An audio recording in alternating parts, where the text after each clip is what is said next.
Et là, on est heureux de recevoir une nouvelle fois Jean-Frédéric Poisson, qui était déjà venu en 2019 pour nous parler de l'islam. Alors, pour le présenter rapidement, vous êtes titulaire d'un doctorat en philosophie consacré à la dignité humaine et à la bioéthique. Vous êtes diplômé de l'IPC et titulaire d'un master de droit social.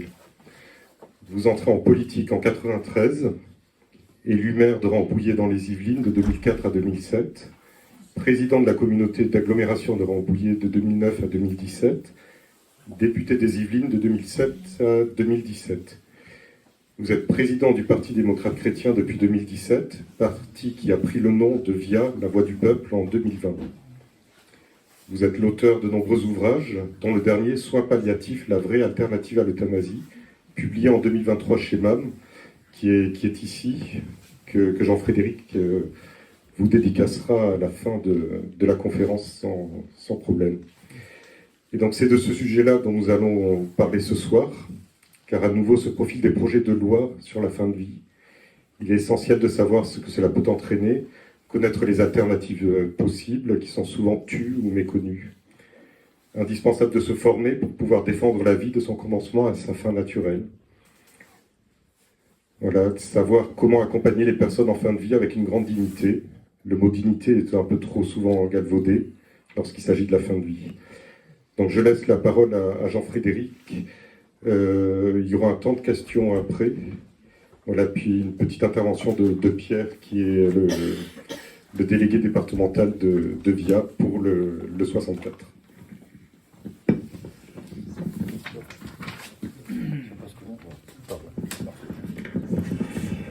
Mesdames et messieurs, pardon père, bonsoir à tous, merci d'avoir consacré cette soirée à ce sujet qui est à la fois difficile, très actuel, et comme vient de le rappeler Nicolas, que je remercie de son invitation, qui va nous occuper, enfin qui va prendre une part importante du débat public à nouveau, dans quelques semaines, on ne sait pas très bien quand.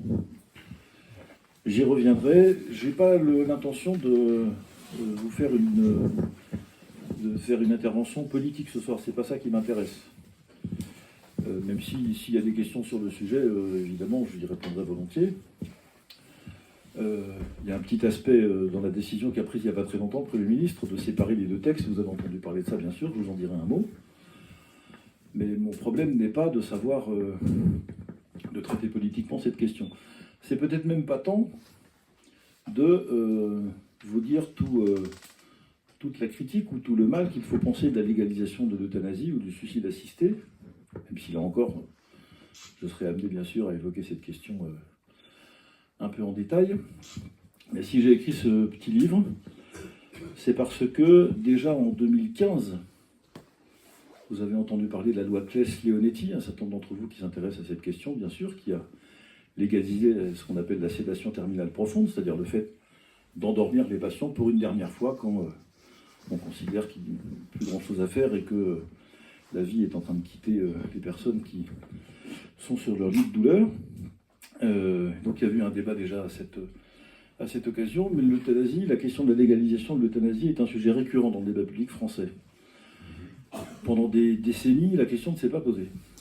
Parce que pendant des décennies, il allait de soi qu'il y a un certain nombre de choses qui sont strictement impossibles et qu'on ne peut pas décemment faire entrer dans la loi. Et pendant très longtemps, notre pays, comme beaucoup d'autres, a été protégé contre cette ambition qui consiste à faire en sorte que, à ma foi, on ait le droit de choisir les modalités, l'heure et les motifs de son retour ad patres. Parce que l'interdit qui pesait sur le fait de retirer sa vie à une personne humaine en dehors des situations de légitime défense était un interdit considéré comme intouchable. La question ne se posait même pas. Oh, je sais bien, il y a sans doute des personnes qui travaillent dans le monde hospitalier, dans cette salle.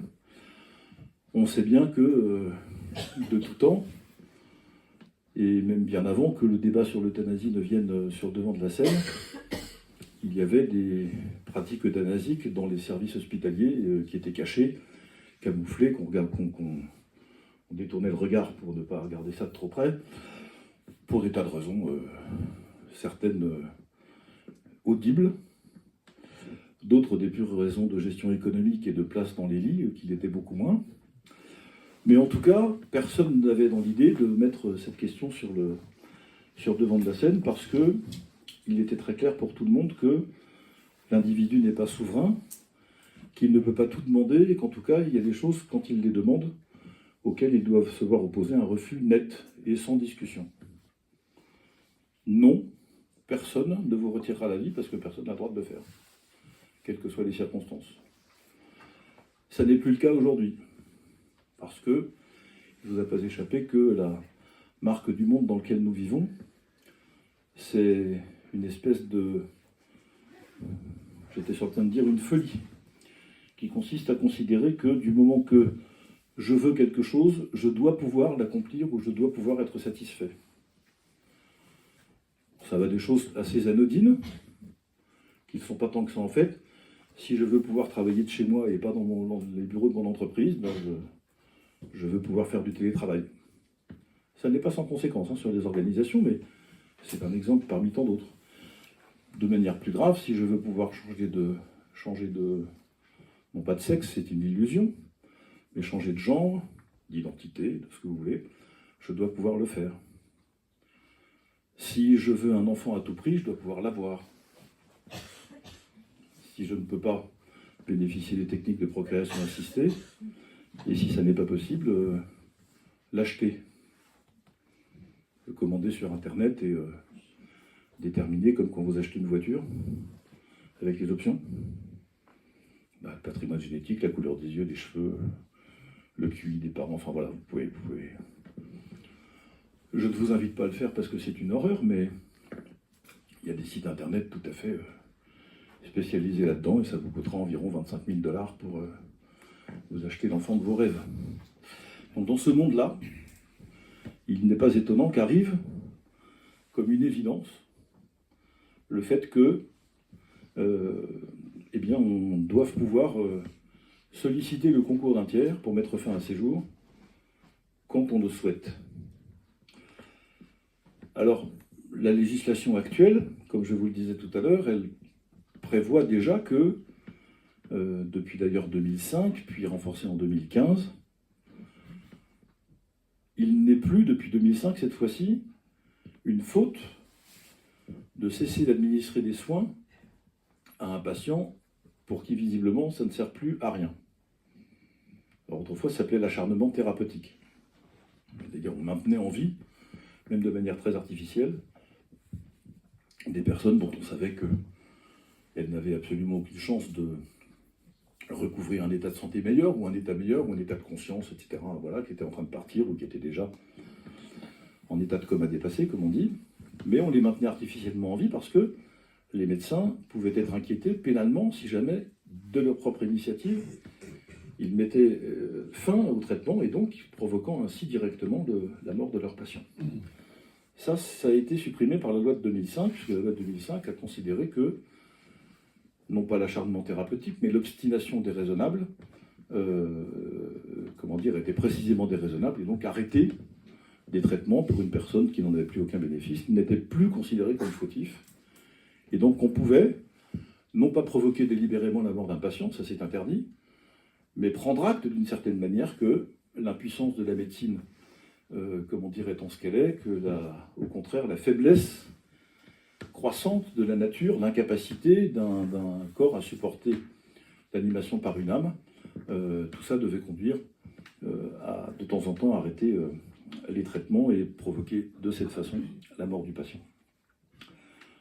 De sorte que la législation française jusqu'ici est établie pour des gens qui sont sur le point de mourir.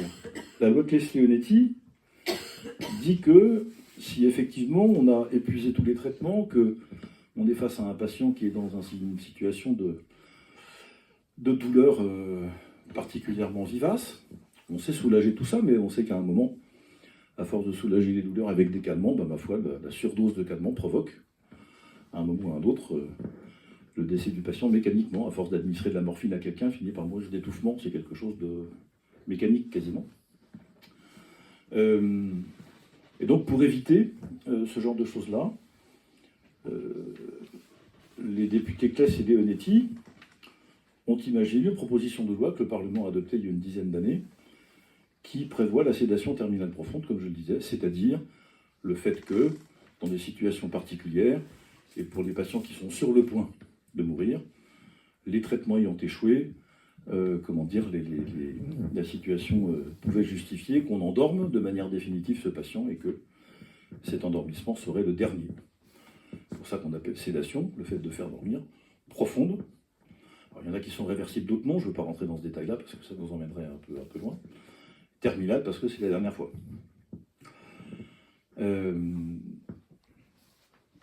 Ça, c'est l'état de la législation actuelle. À l'époque, les députés Claes et Leonetti considéraient que c'était cette sédation terminale profonde une manière de satisfaire ceux qui voulaient être rassurés sur le fait qu'ils ne passeraient pas des jours, des semaines ou des mois dans un état insupportable de douleur, de solitude, de souffrance, et que, ma foi, personne ne serait obligé de vivre un calvaire avant de partir, et qu'il y avait toujours cette possibilité, effectivement, d'abréger de manière légitime, encore une fois, les souffrances des gens. Il y a des problèmes dans la Claes et Leonetti, on y reviendra si vous voulez, mais la situation est ainsi. Et donc, ça s'adresse à des gens qui sont sur le point de rendre leur dernier souffle.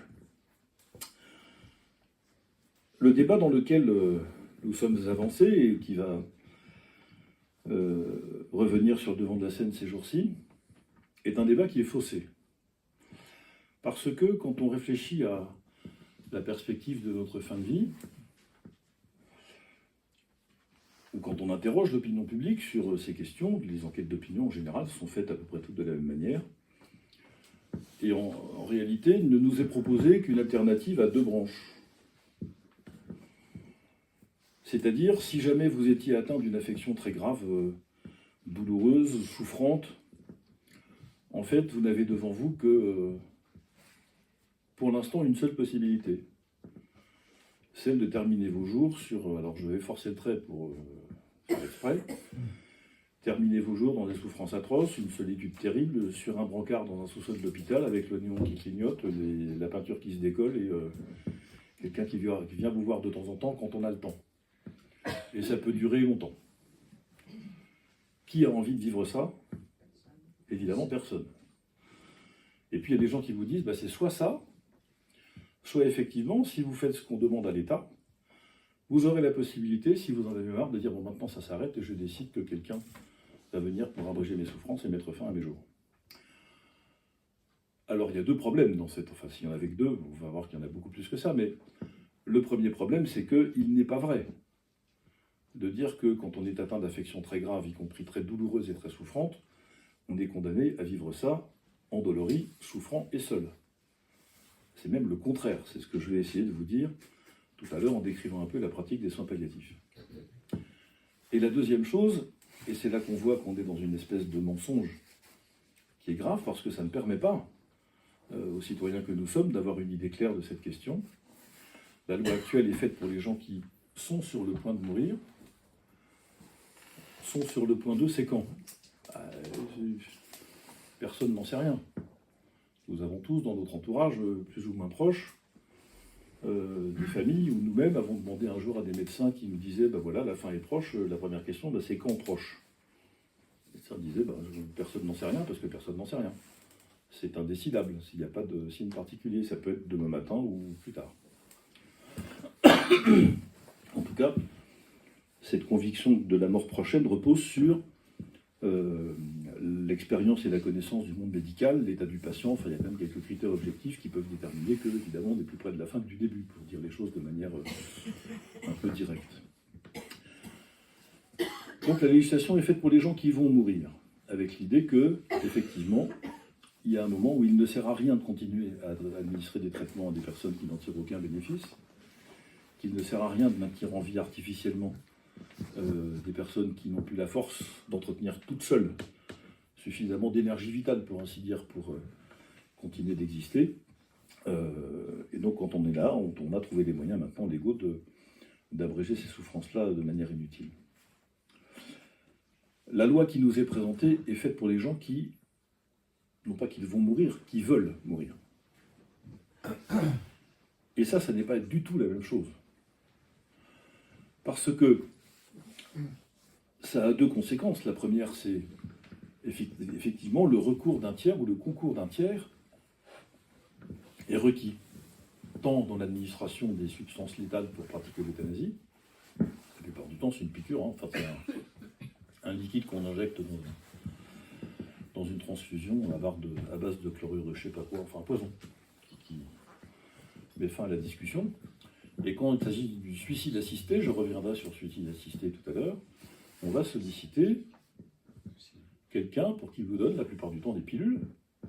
Alors vous allez voir le médecin, vous lui demandez votre pilule, puis vous rentrez chez vous avec votre pilule, vous la mettez dans le tiroir de votre table de nuit, puis vous l'utilisez quand bon vous semble. Ou alors, deuxième formule, vous allez en Suisse ou en Belgique, plutôt en Suisse ces temps-ci, vous demandez à quelqu'un de vous accompagner, parce que je comprends bien que tout ça c'est un peu difficile. Voilà, vous avez des témoignages de médecins qui vous expliquent qu'ils ont préparé une piqûre, 2 piqûres, parfois 3 pour être sûr, si jamais ça ne marchait pas bien. Et puis ils piquent le patient une fois, 2 fois pour être certain, et l'accompagnant rentre chez lui ou chez elle, toute seule. Je vous laisse imaginer le choc psychologique, la violence que ça peut représenter d'être face à ces pratiques-là. Donc voilà les termes de ce débat. Ou bien vous subirez des souffrances insupportables, ou alors vous avez la possibilité d'en finir. Or, la possibilité d'en finir n'existe pas aujourd'hui dans le droit français. C'est-à-dire le fait que le patient détermine lui-même les modalités de la fin de son existence, ça n'existe pas. Ni par un médecin directement, ni par le concours d'un tiers, dans le cadre du suicide assisté. Et donc, l'idée a germé dans un certain nombre d'esprits que, du fait que cette liberté n'existait pas, ben, l'offre de soins n'était pas complète. Et c'est pour ça qu'on vous parle de l'euthanasie du suicide assisté comme d'un complément de l'offre de soins, puisque la responsabilité de l'État consiste à fournir à tous les patients que nous sommes une palette complète des services que peut procurer la santé publique. Donc il manquait une case d'une certaine manière, où il manquait un service dans le dispositif. Ce service, c'est le fait de pouvoir solliciter des services de santé, le fait que soit mis fin à nos jours. C'est comme ça que l'euthanasie est présentée comme un soin, suicide assisté présenté comme une action fraternelle à l'égard de son prochain, l'aider à... Voilà. Et donc vous voyez bien que dans ce contexte-là, même le vocabulaire est complètement perverti. Donc je vais m'attacher à vous dire ce soir, d'abord à quel point l'euthanasie et le suicide assisté sont violents pour l'humanité et qu'il faut les rejeter. Ce ne sera pas le plus long de mon intervention. Mais vous dire pourquoi et comment les soins palliatifs sont une espèce de modèle d'humanité, pourrait même fournir, si on les développait un petit peu, une forme de modèle d'organisation sociale presque. En tout cas, il y a dans cette pratique énormément des vertus qu'on aimerait bien trouver de manière plus générale dans l'ensemble de l'organisation sociale et dans les relations entre les personnes. Je vais vous dire ça de manière qui peut-être vous surprendra, pour 2 raisons. La première, c'est que nous sommes sur des sujets qui sont difficiles, parce que la mort est une question difficile, elle promène son cortège d'interrogations, de souffrances, de douleurs, d'incompréhension, enfin, vous connaissez, tout le monde connaît ça. Et c'est la raison pour laquelle c'est pas si facile que ça d'en parler avec des termes clairs qui peuvent être un peu parfois anguleux ou rugueux. Donc je vous prie par avance de bien vouloir m'excuser si je peux de temps en temps vous percuter un peu par les mots que j'emploie, mais j'ai considéré que le devoir de vérité que nous avons sur ces questions nécessite un langage clair et une expression qui ne soit pas ambiguë.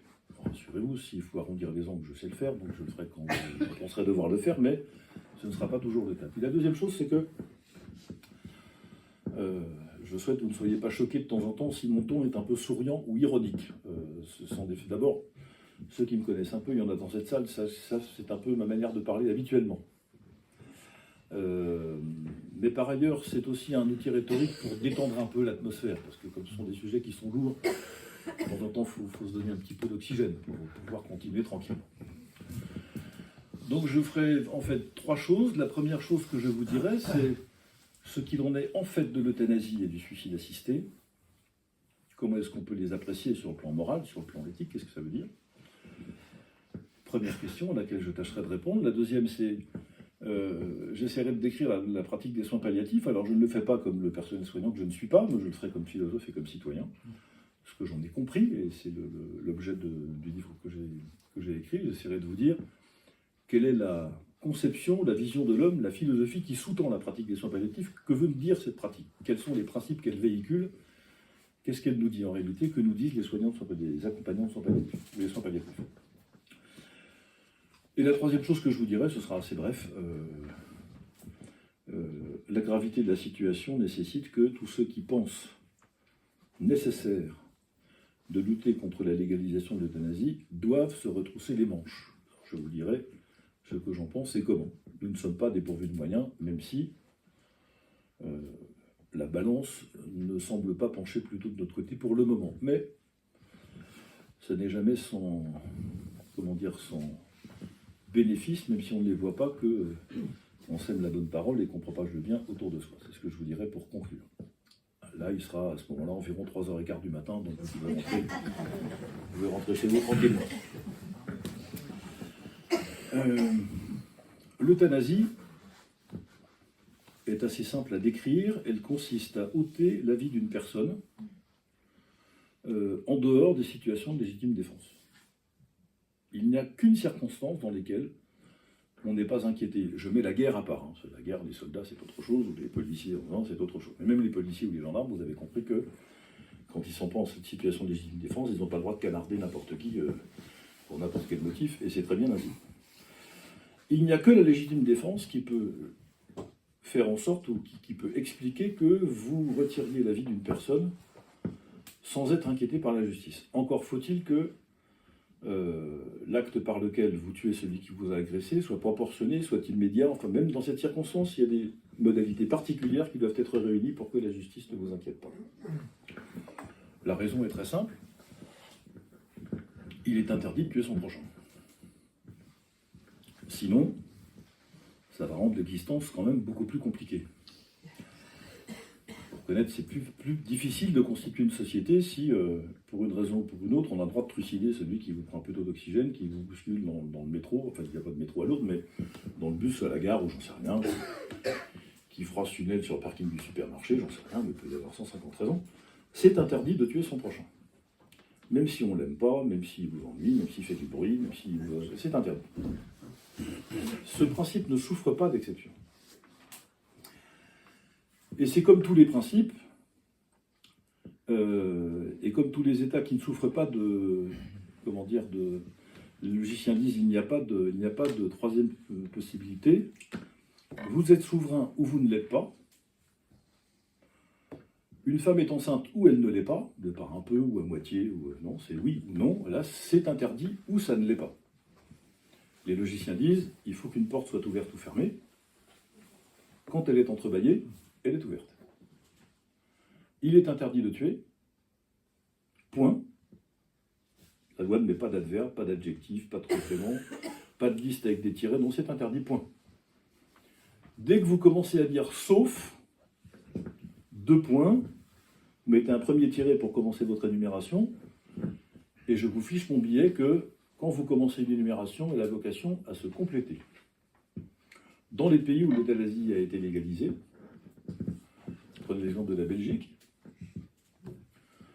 on vous a dit on a dit aux Belges, pas à nous, mais on a dit aux Belges dans un premier temps que bien entendu, ça n'était que pour les affections très graves, incurables, avec des collèges de médecins, enfin on a mis tout un tas de circonstances. Évidemment pas les enfants, évidemment tout ça, enfin tout ça. Et puis maintenant, on en est arrivé à ce que, bien 20 ans après le vote de la loi, le nombre de demandes et de réalisations d'euthanasie en Belgique a été multiplié par 10. Il est passé de 250 à 2500 par an. Ça commence à faire du monde, 2500. Et deuxièmement, toutes les barrières qui avaient été posées à l'origine ont sauté. pour une raison que quand vous commencez à émettre des exceptions à un principe, la seule chose dont vous pouvez être certain, c'est que la liste des exceptions s'étendra. Et que petit à petit, c'est l'exception qui prévaudra sur le principe. Il y en a 150 exemples, et si vous en voulez un autre dans la loi française, le cas de la loi Veil sous ce rapport est parfaitement emblématique, pour ne pas parler de la PMA et de toutes les choses qui concernent le rapport à la vie en définitive.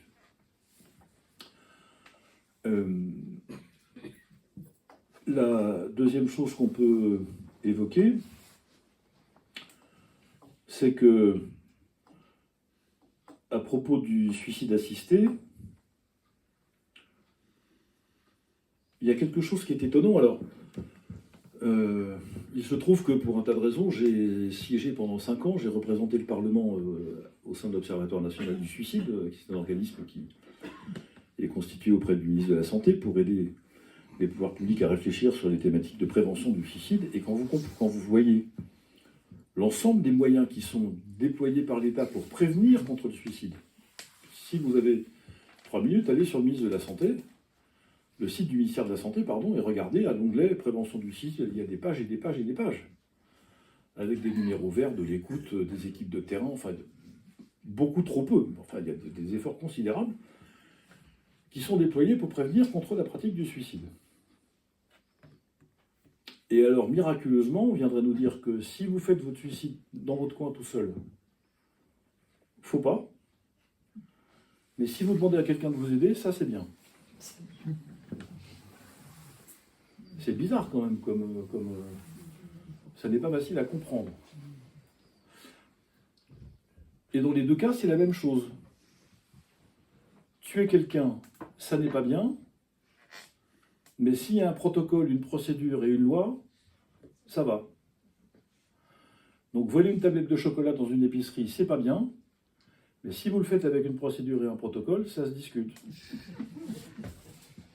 C'est curieux ça aussi quand même. Depuis quand est-ce que la manière de faire quelque chose suffit à rendre mauvais un acte bon? Bon un acte mauvais? Depuis quand ça? C'est quand même curieux comme conception de l'agir humain et de la liberté. Mais c'est ce qu'on est en train de nous expliquer. Et qu'en fait, encore une fois, la volonté humaine, la liberté humaine doit surpasser tout ce qui jusqu'ici était tenu pour absolument évident. Si c'est pas bon, c'est pas bon. On va pas se...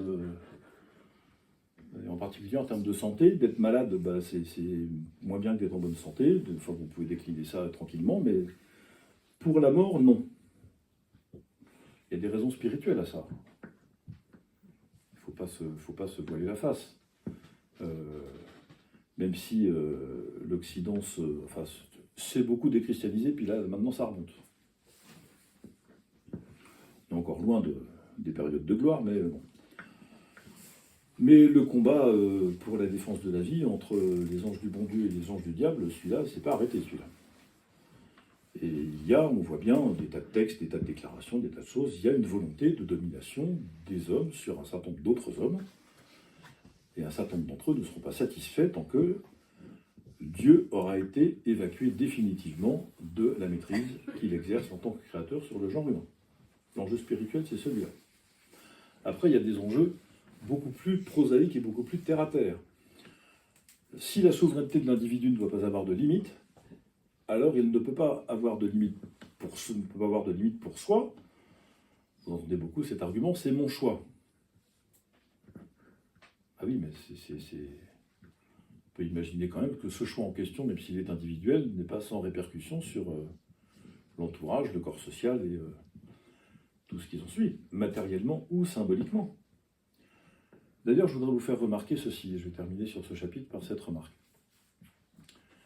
Il y a dans le droit français au moins 2 exemples qui permettent de déterminer de manière certaine que même quand vous êtes propriétaire de quelque chose, vous n'avez pas le droit d'en user comme bon vous semble.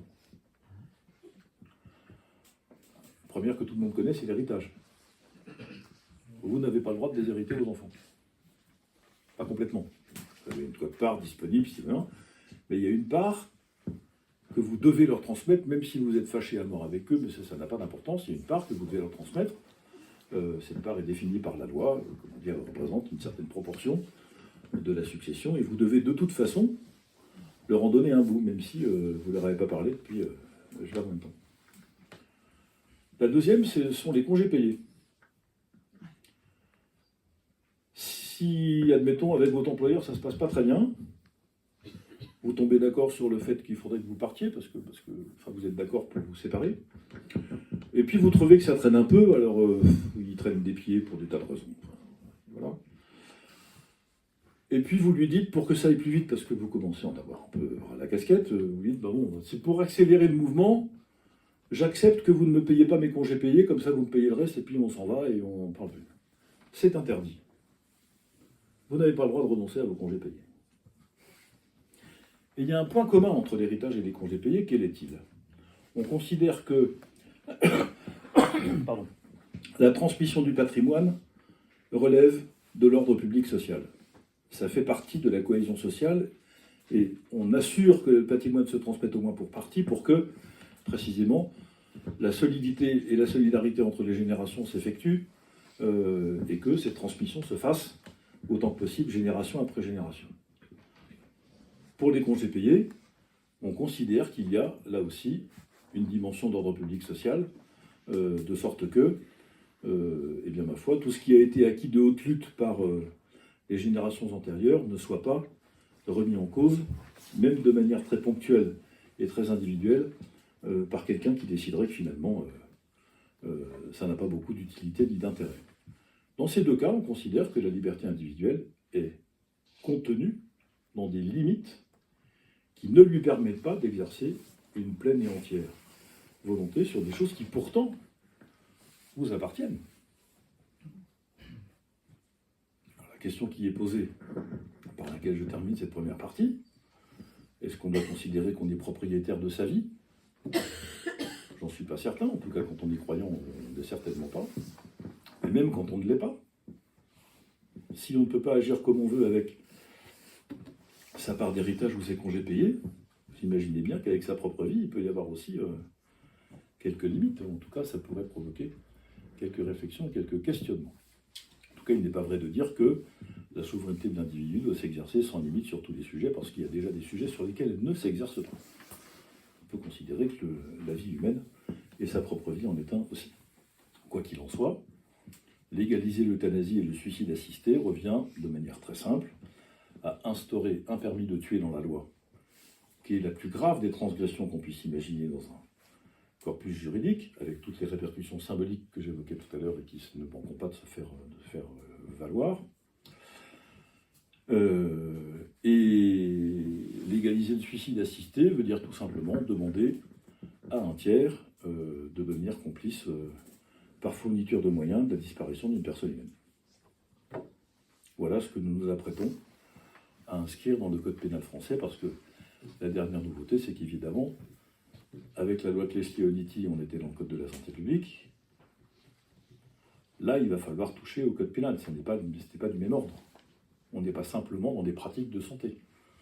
Vous comprenez bien qu'il peut y avoir des conséquences dans d'autres codes qui montrent bien qu'on change de nature. Ce n'est pas une évolution lente et progressive de quelque chose qui s'épanouirait petit à petit parce que la modernité voudrait que ça s'épanouisse ainsi. Non, non. Tout ça change de nature. Ça n'est plus du tout la même chose. Alors, plutôt que de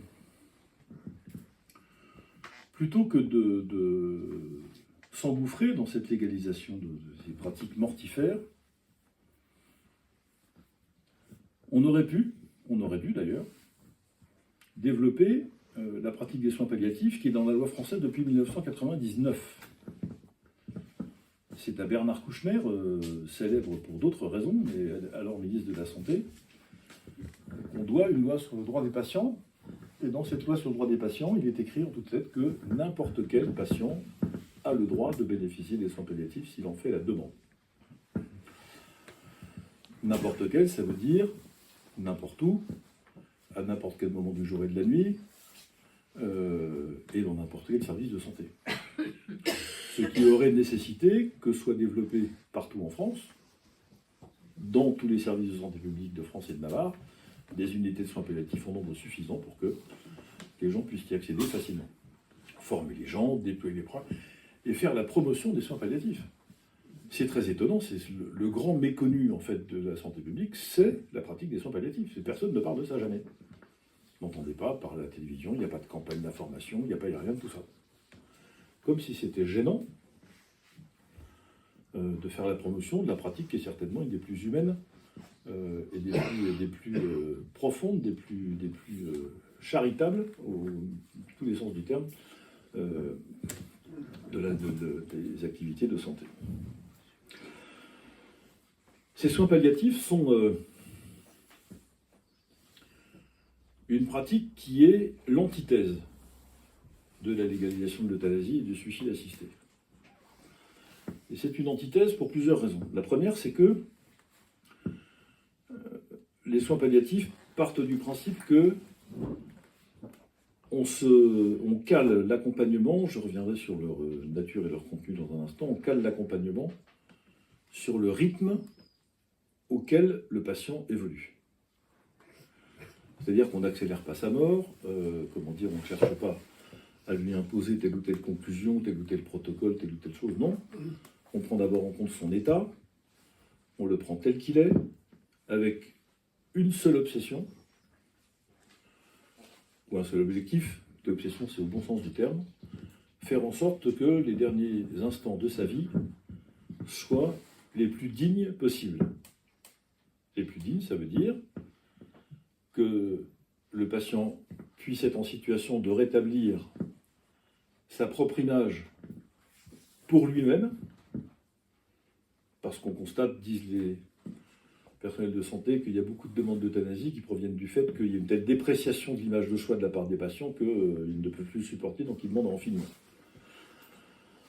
Vous entendez ça de temps en temps, je ne me supporte plus, comment est-ce que mes enfants peuvent me voir dans cet état, etc. Donc il faut que ça se termine parce que ça n'est plus supportable. Et donc tout un travail d'accompagnement qui permet au patient de voir sa propre image revalorisée à ses propres yeux. La deuxième chose, c'est qu'on soulage la douleur. Il n'y a plus maintenant, je dis plus, je veux dire quasiment plus par prudence rhétorique, mais enfin, il n'y a plus maintenant de douleur qu'on ne sache pas soulager et qu'on ne sache pas calmer. Il y a maintenant des tas de protocoles, des molécules, enfin il y en a dans tous les sens. On sait maintenant faire en sorte que quand vous êtes entré dans la dernière phase de votre existence, si la douleur physique vous accompagne, on sait parfaitement calmer tout ça. Je reviendrai sur la question de la douleur tout à l'heure, parce que c'est une chose aussi qui explique le retard qui a été pris par les soins palliatifs en France. La troisième chose, c'est que le fait d'aider les patients à vivre leurs derniers instants dans la dignité, ça veut dire aussi qu'on est, j'allais presque dire, aux petits soins pour eux, mais c'est pas que des petits soins. On estime que dans une unité de soins palliatifs, c'est entre 6 et 8 personnes qui se succèdent au pied du patient. Alors pas à plein temps. Il y a infirmiers, kinésithérapeutes, ergothérapeutes, ça peut être des comédiens, ça peut être des psychologues, ça peut être enfin, il y a plein de gens qui viennent pour que le patient effectivement vive dans un état de confort. Pas facile d'utiliser le mot confort dans la circonstance, mais vous comprenez ce que je veux dire. Que ce soit le moins inconfortable possible pour lui, y compris en lui permettant d'accéder à des choses auxquelles il n'aurait pas forcément pensé, ou en tout cas qu'il n'aurait pas pu connaître en restant seul chez lui. Faire venir des musiciens pour jouer de la musique à son chevet, par exemple, des choses comme ça, sont des choses qui se pratiquent dans un certain nombre de services et d'endroits de manière possible, en tout cas assez facile. Donc c'est cette idée que on ne peut pas, enfin on doit, au contraire, je recommence, on doit tout faire pour que ces derniers instants de la vie soient aussi complets que possible, aussi peu douloureux que possible, aussi accompagnés que possible, et on met évidemment un point d'honneur à ce que l'entretien, la relation avec le patient, y compris avec les propres membres de sa famille, y compris son entourage, quand c'est possible, parce que ça ne l'est pas toujours, que tout ça permette, en réalité, une qualité de vie, une ambiance de vie qui soit conforme à la dignité humaine, tout simplement, plutôt que d'en finir brutalement. On laisse le temps s'écouler, en veillant à ce que la souffrance soit soulagée, ça c'est tout à fait capital, et en laissant aussi le temps de se dire au revoir, parfois de se dire pardon, parfois de s'échanger les choses qu'on n'a pas eu le temps de se dire. Enfin, il peut y avoir 150 raisons de profiter des derniers instants de la vie. Et combien d'entre nous regrettent de ne pas être allé saluer ou de ne pas être allé voir telle ou telle personne qu'on ne savait pas en très bonne santé, ou bien d'avoir pas profité des derniers instants quand on avait vu la dernière fois. Enfin, tout ça fait partie de l'existence humaine. On sait bien d'expérience que la mort brutale, ça nous prive de beaucoup de choses, et qu'il se joue dans les derniers instants de la vie, quand ils sont partagés, des choses qui sont très belles et qui aident à vivre aussi pour ceux qui restent. Évidemment que le suicide assisté et l'euthanasie sont l'antithèse de ça, là aussi. Il y a une forme de brutalité, de violence avec ces pratiques-là qui amputent toute cette dimension de l'existence humaine et toute la qualité de vie qu'on peut retirer, de la qualité de relation et de bonheur aussi qu'on peut retirer, même dans des circonstances très compliquées. Alors, qu'est-ce qu'ils nous disent au fond, les soins palliatifs? D'abord, ils nous disent que tout doit être fait pour que la dignité du patient soit accompagnée et fortifiée. Ils nous disent que quand on dit tout doit être fait,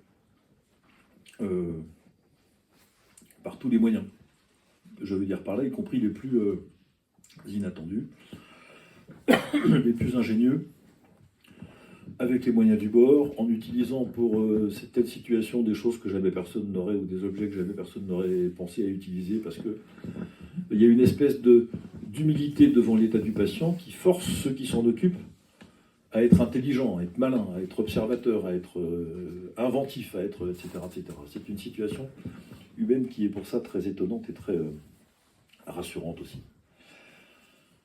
Sur le plan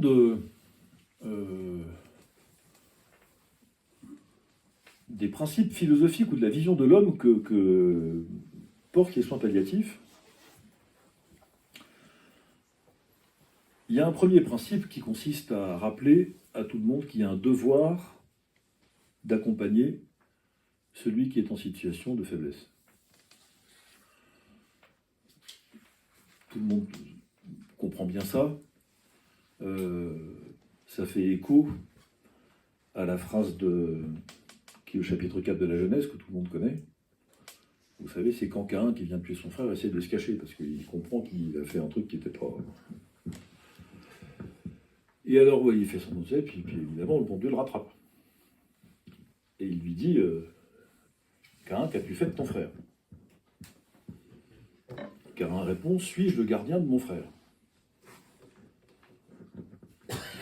Et comme souvent dans l'Ancien ou comme dans le Nouveau Testament, sur des questions qui sont à la fois très importantes mais complètement idiotes, Dieu ne répond pas. Comme pour dire évidemment, espèce d'abruti, que tu es le gardien de ton frère. Bien sûr, sinon qui? Donc dès l'origine, nous avons la mission de garder celui qui est à côté de nous et d'accompagner dans les moments de faiblesse et de déployer tout ce qu'il faut pour le soutenir.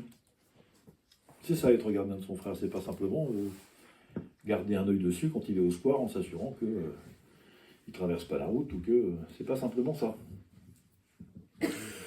Les soins palliatifs nous disent aussi que la fragilité est une valeur.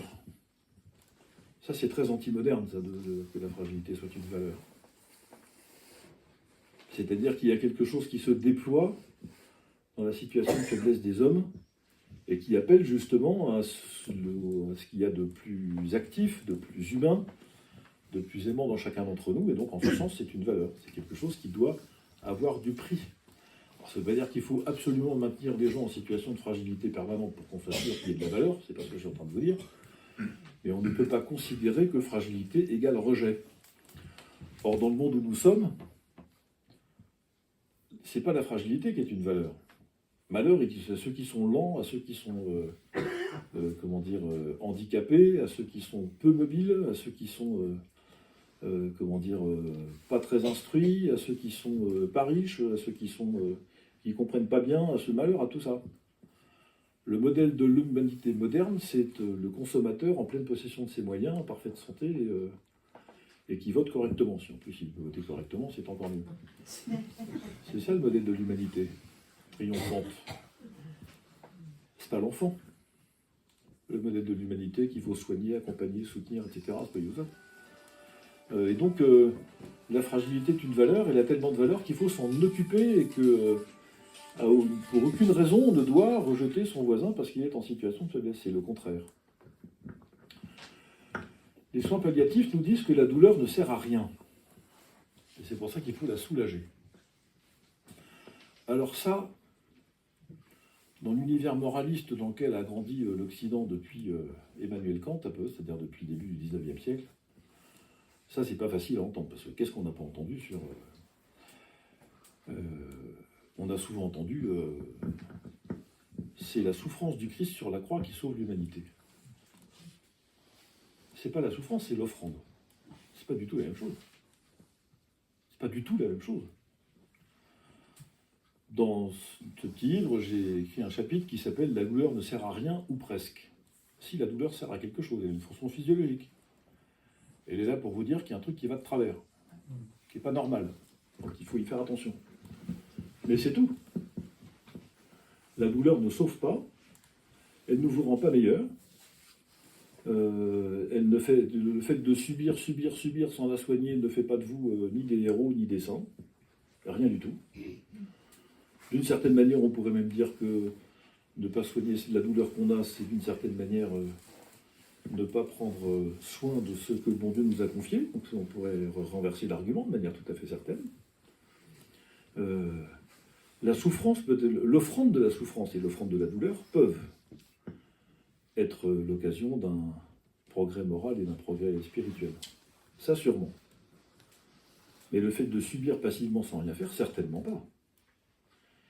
Et pourtant, c'est sur ce modèle que la médecine a vécu pendant, je ne sais pas combien de décennies.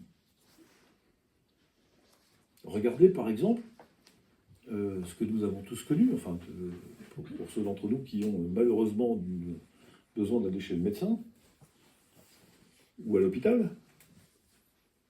Vous avez tous, à l'hôpital, eu connaissance de l'existence de ce petit questionnaire, quelqu'un qui vient voir, qui dit, sur une échelle de 1 à 10, vous avez mal à hauteur de combien? Ça fait pas 80 ans. Hein. Le médecin qui vous dit de 1 à 10, c'est combien? Ça fait combien de temps? 10, 15 ans. En 90, c'est pas vieux 90, c'était la génération d'avant des médecins.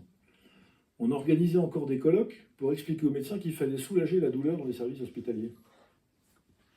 Parce que ça n'allait pas de soi. Alors ça veut dire que quelqu'un qui vous explique qu'il va passer son temps à soulager la douleur de son patient en cas des soins palliatifs, pendant très longtemps, il a dit, mon vieux, c'est pas comme ça qu'on fait. Et combien de fois? Encore maintenant. On a tous des membres de notre famille, des amis, qui disent au corps médical, dans les services hospitaliers, j'ai mal, soignez-moi. On lui dit, bon, pas tant que ça. Ça ira mieux tout à l'heure. On n'a pas pris ça au sérieux. Alors quand on est dans un univers intellectuel ou culturel qui ne prend pas la douleur au sérieux, parce que ça ne se mesure pas bien, il faut reconnaître, la décharge de ceux qui soignent les gens, il y a aussi celui qui a mal à la tête pour pas aller à l'école, on connaît ça, on a pratiqué même parfois. Enfin, vous voyez ce que je veux dire, on peut truquer, tricher, on peut se tromper, enfin, on peut comprendre qu'une forme d'hésitation, de réserve par rapport à une annonce comme celle-là. Enfin, de temps en temps, on peut écouter un coup aussi quand même. Et surtout mettre en œuvre les moyens pour que ça soit traité. Donc, dans cet univers culturel-là, implanter des soins palliatifs de manière très développée, très systématique, très, très engagée, etc., évidemment, ça ne colle pas avec le paysage. C'est aussi une des raisons pour lesquelles, culturellement, petit à petit, les équipes de soins palliatifs rappellent, c'est de moins en moins nécessaire, Dieu merci, rappellent qu'il est impératif de soulager la douleur et la souffrance de ceux qui trinquent. On est là pour ça aussi. Parce que nous sommes les gardiens de nos frères et que quand on est gardien de son frère, on se débrouille pour qu'il aille le mieux possible et qu'il ait pas mal quand il a mal. C'est pourtant pas difficile à comprendre, mais ça a mis des mois et des années à prendre. Et c'est pas nouveau. Je raconte aussi dans ce petit livre l'histoire de Saint Camille de Lélis, qui est le patron des infirmiers. S'il y a des infirmiers ou des infirmières dans la salle, ils le connaissent bien. Saint Camille de Lélis, c'est un Italien. Lui voulait être soldat. Et puis il a été beaucoup blessé, donc il s'est retrouvé beaucoup à l'hôpital. À l'époque, c'était un peu différent des hôpitaux d'aujourd'hui. Et pendant ces séjours à l'hôpital, il a remarqué quand même qu'on avait un mal de chien, à considérer qu'il fallait s'occuper des gens qui n'allaient pas bien du tout et dont on se disait, bah, lui, il va mourir. C'était un peu comme la médecine de guerre, vous savez. Je ne sais pas si vous avez déjà croisé des médecins militaires qui ont fait des opérations et qui sont intervenus en temps de guerre. J'avais un de mes amis libanais qui a connu la guerre du Chouf et quelques épisodes douloureux au Liban dans les années 80, qui était médecin de guerre à l'entrée de la tente à Beyrouth. Et lui, son boulot était simple à ce moment-là, Dieu merci, au service de réanimation à Rambouillet, il faisait les choses de manière un peu moins rapide, mais il décidait de qui on pouvait soigner, de qui on ne pouvait pas soigner. Parce que manque de moyens, manque de temps, manque de trucs, etc. Là, c'est pas la peine, là, il faut rien. De temps en temps, c'est un peu expéditif, mais comment faire autrement ? Je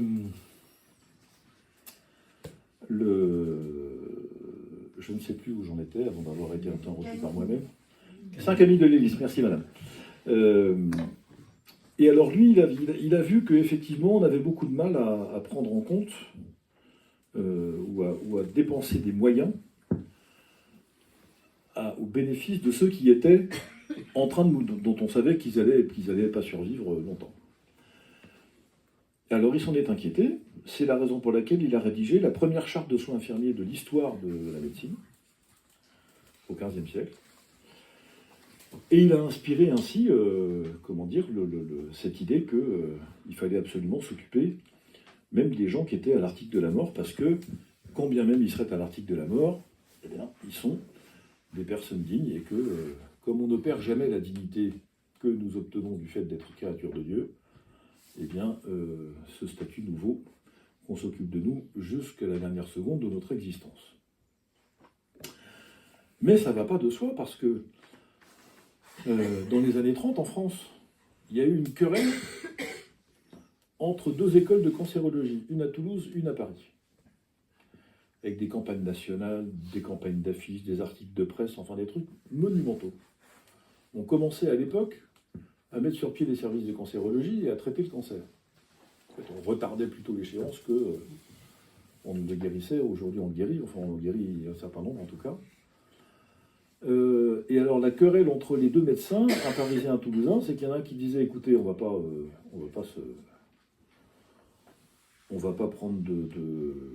faire des choses inutiles.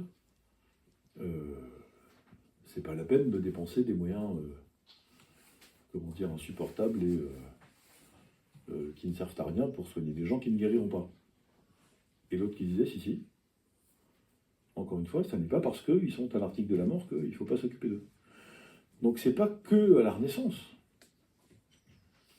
Ça arrive jusqu'au XXe siècle et jusqu'à des temps qui sont très proches de nous. Il ne va pas de soi de mettre en œuvre dans la santé publique des moyens qui consistent à faire en sorte qu'on s'occupe des gens, même qui sont très atteints, même qui sont sur le point de mourir, et même quand ils n'ont aucune espèce de chance de survivre de quelques heures ou de quelques jours. C'est un combat de toute l'humanité, tout le temps.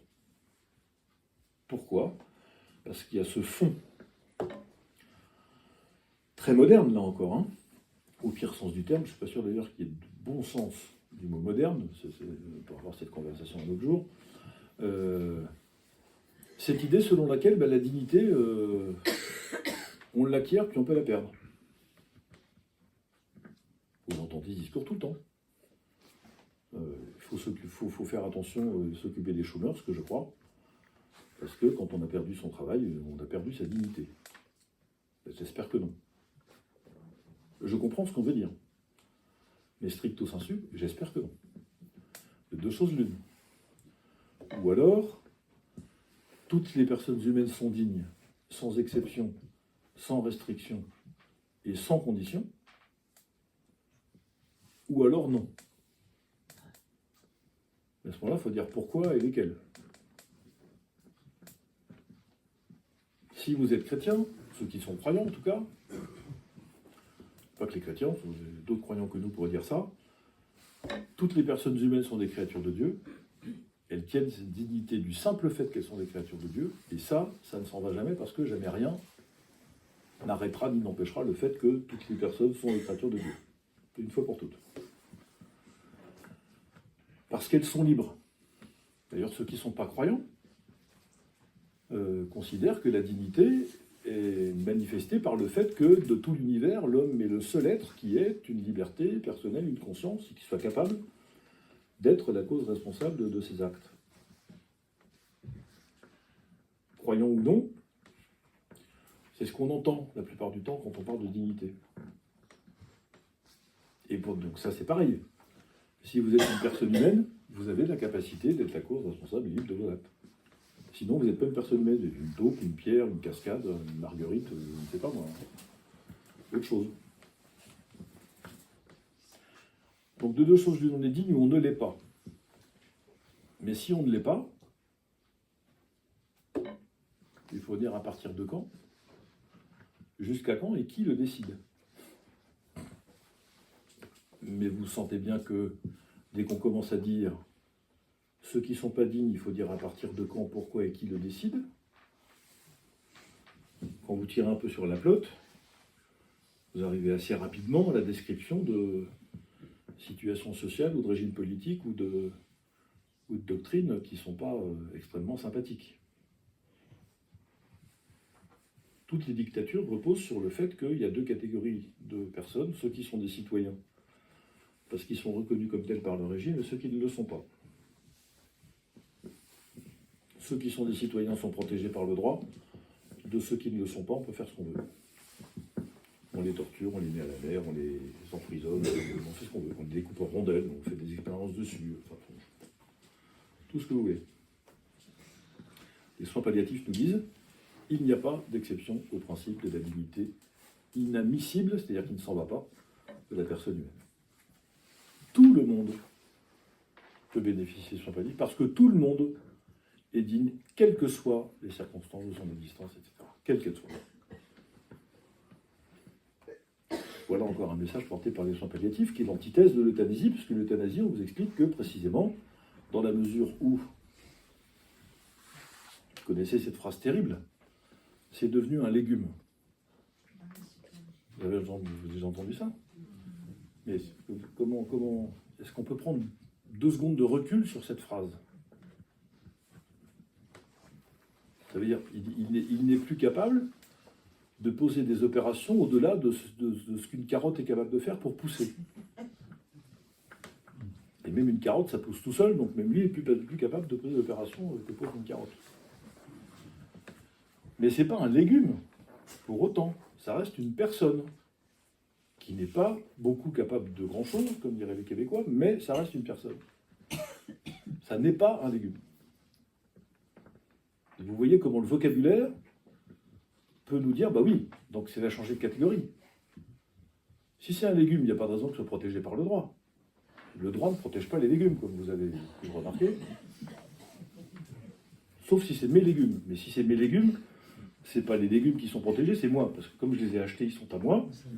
Vous n'avez pas le droit de me les prendre. Pas parce que les carottes sont dignes, parce que ce sont mes carottes. C'est la différence entre les personnes et les choses. Les personnes sont dignes d'elles-mêmes, et vous n'avez pas le droit de porter atteinte à une personne en raison de ce qu'elle est, elle. Et si vous n'avez pas le droit de casser un abribus, c'est pas parce que l'abribus est digne, c'est parce que l'abribus appartient à quelqu'un. Et donc en attaquant l'abribus, vous spoliez quelqu'un. Donc il faut que quelqu'un dise « ça, c'est à moi pour que vous n'ayez pas le droit de casser l'abribus ». C'est comme ça qu'on distingue les personnes des choses. Et le fait de dire « un tel est digne, un tel ne l'est pas », qu'est-ce que ça veut dire? Ça veut dire qu'il y en a qui s'arrogent le droit de considérer que certaines personnes sont des personnes et que d'autres sont des choses. Voilà ce que ça veut dire.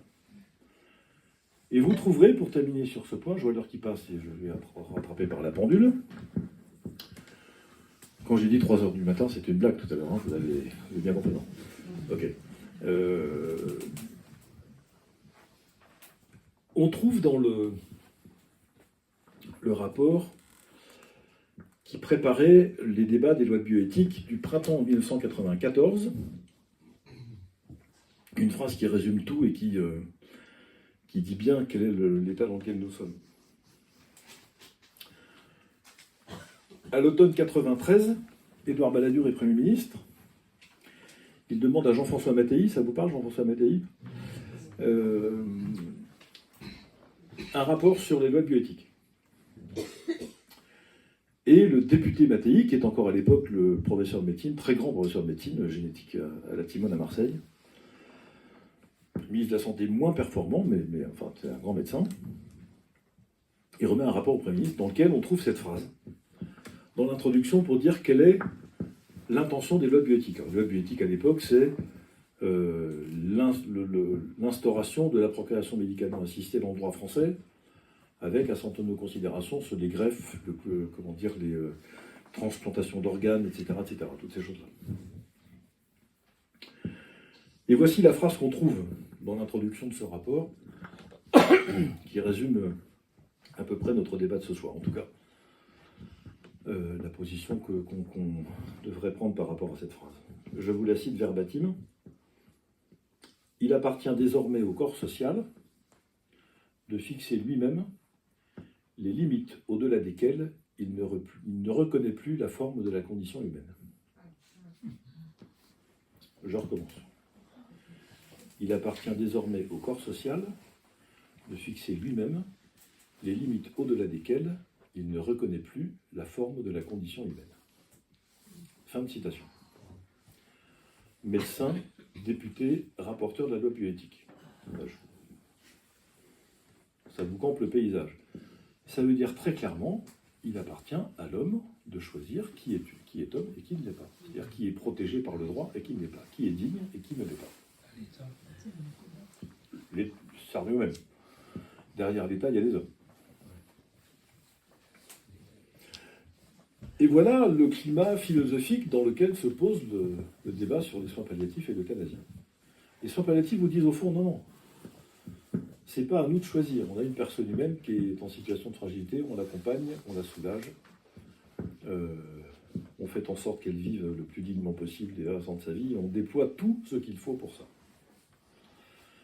Et les autres qui disent, bah non, après tout, je décide qu'à partir du moment où on n'est plus conscient, à partir du moment où on n'a plus l'usage de telle ou telle de ses fonctions vitales, à partir du moment, etc., on peut considérer qu'on n'est plus en face d'une personne humaine. Or, comme la protection de l'interdit de tuer est liée à l'état de personne, du point de vue du droit, s'entend, alors on considère que puisque je n'ai plus en face de moi une personne, j'ai le droit de mettre fin à ses jours. C'est aussi simple que ça. Au début de la vie, c'est l'inverse. Quelle est la querelle autour de la question de l'avortement? À partir de quand est-ce qu'on commence à avoir une personne humaine en face de soi? C'est le à partir de quand qui est mais qui le décide? À partir de quand c'est une marguerite et ça devient une personne humaine? C'est quand est le passage? Évidemment que c'est une personne humaine depuis l'origine, parce que vous pouvez changer de taille, de poids, de couleur de cheveux, de tout ce que vous voulez, mais vous ne changez pas de nature. Ça n'existe pas de changer de nature. Sauf à considérer que c'est le regard que porte quelqu'un sur vous qui fait votre nature. Ça s'appelle le projet parental.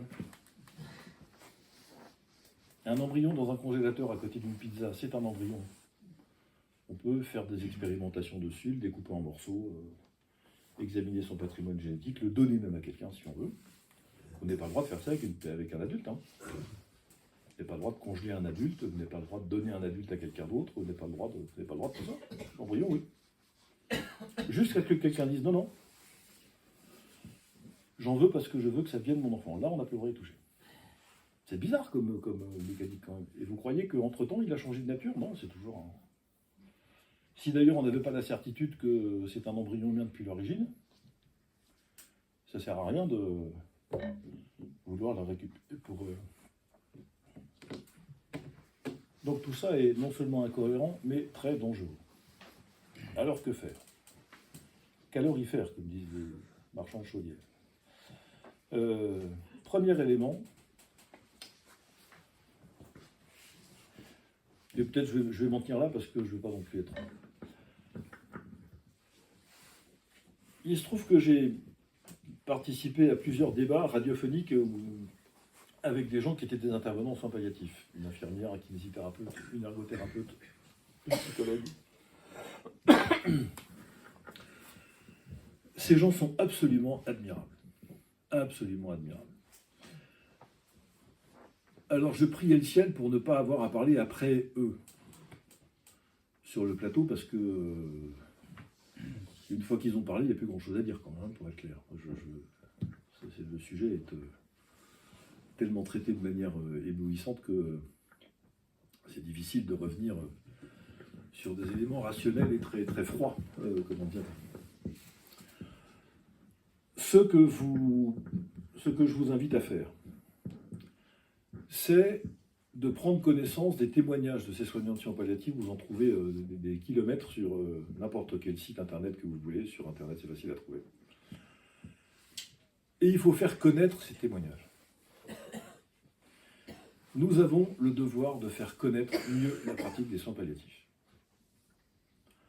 Parce que, et c'est ça qui fait toute la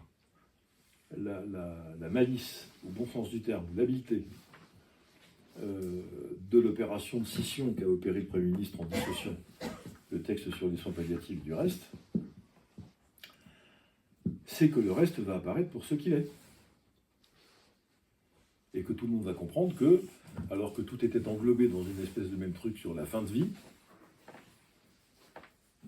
la question qui était posée au Conseil économique et social, il y a 2 ans, vous vous rappelez, c'est est-ce que vous êtes d'accord pour améliorer les circonstances de la fin de vie en France? Et qui peut dire non? Oui, et pour améliorer, oui, on est d'accord.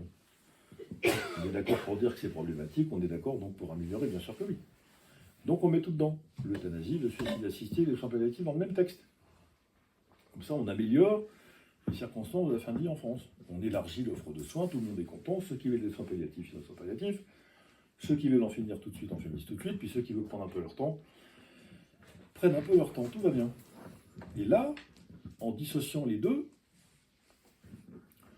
le Premier ministre fait apparaître ce qui devait relever d'une évidence, c'est qu'il y a d'un côté une pratique qui est une aide à vivre, ce sont les soins palliatifs, et l'autre qui est la légalisation du meurtre, c'est l'euthanasie, le suicide assisté.